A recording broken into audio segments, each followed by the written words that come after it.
तो मुझे गुलाम निजामुद्दीन जामी साहब का वो लम्हा भी याद है कि जब आपको गले लगाकर आप उन्होंने मोहब्बतों भरा फैजान आपको अता किया और आपको दुआओं से नवाजा। और इस महफिल में सैयद नसीरुद्दीन नसीर का कलाम जब मैंने ये पढ़ा था कि उसको न छू सके कभी रंजो बाला के हाथ। नसीरुद्दीन जिन्हों प्यारे होते सुभान अल्लाह आए है उसको ना छू सके भी अभी वैद्य काजियाना बख्शा ये आपकी वसादत है। यकीन कर लिया आस्ताना क़यामत तक आबाद और शाद रहेगा। उसको ना ना ना ना छू सके, उसको ना छू सके कभी रंजो भला के हाथ उठे हो जिसके हक में रसूले खुदा के हाथ।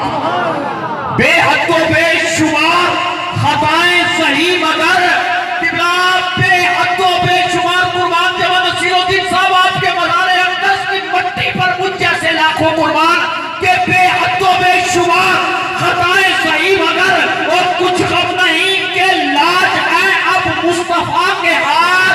और मैं हूँ गदाए कूचाए आले नबी नसीर, और मैं हूँ गदाए कूचाए आले आले नबी नसीर।